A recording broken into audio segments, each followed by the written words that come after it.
Sean Hannity has hit a new low. So apparently there is a sign. Well, wait a second. This is his quote. Okay. So this is a quote from Hannity on his program, or on his radio program it was. And well, you'll see how bad it is. So apparently there is a sign, National Park Service, the U.S. Department of the Interior, and it says, "Please do not feed the animals." And the reason? The animals will grow dependent on handouts and will not take care of themselves. Well, you don't want to help people who are poor and starving, see? No, the dependency issue is a lot different. You teach people how to fish, how to be independent, you create an environment where jobs are plentiful versus people being dependent on government.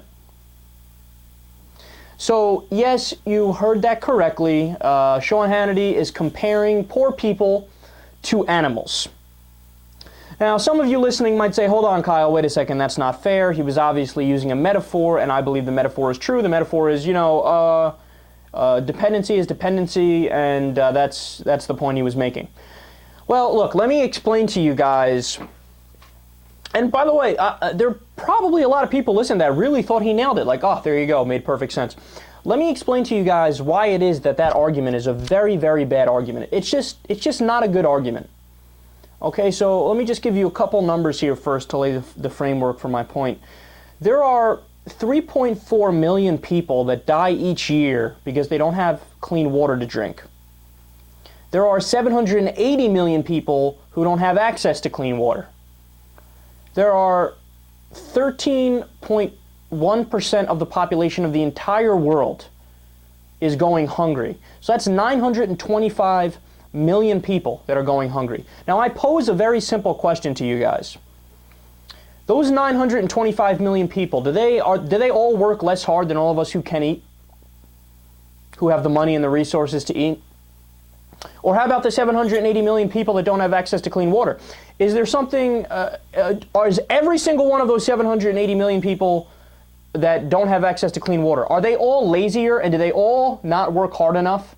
Or to put it a different way, all the people that do have access to water, is it that all of them work harder than the 780 million people that don't have access to clean water? Or how about the working poor, for example, in the U.S.? Over 10 million people in the United States of America are members of the working poor class. These are people who work full-time jobs, still can't make enough money to not be poor.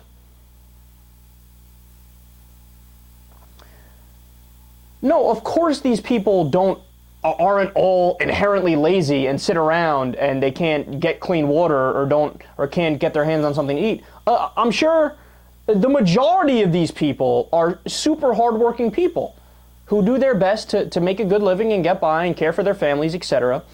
See, here is the major flaw in the way that Sean Hannity thinks, and exactly, it's a complete illustration of what's wrong with this comment.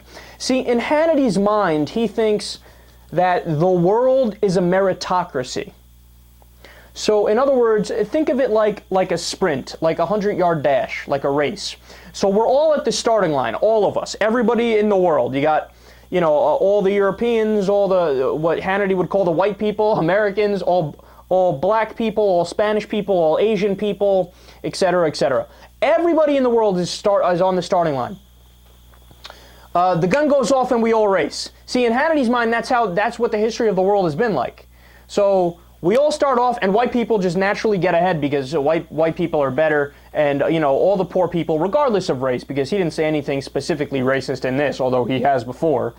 So some people get ahead, some people get left back, and Hannity goes, hey, look, man, the system is pure, the system is just, so just because I won the race doesn't mean you have the right to drag me down. Now, that's how Hannity thinks the world works. Here's the problem. While that makes for a good soundbite, and that makes for him saying really quippy, witty things on his radio show and on his TV show, that is not even close to how the world functions. Right? So some areas of the world don't have any natural resources. Other areas of the world have an abundance of natural resources. Some people were born into families that have all the money in the world. Other people were born into families that have no money whatsoever. Some people get their jobs and their opportunities in life through nepotism and knowing the right people. Others get it through working really hard. Some people work really hard and focus on getting ahead, but never get ahead because they don't meet the right people, or they don't have the right characteristics or qualities or looks, so on and so forth. The world is not as black and white as Sean Hannity tries to make it out to be. He tries to pretend. Like the way everything exists today, there is a perfect reason to explain it. Well, no, that's just not the case. There are a lot of problems in the world that are not just or right and don't make sense.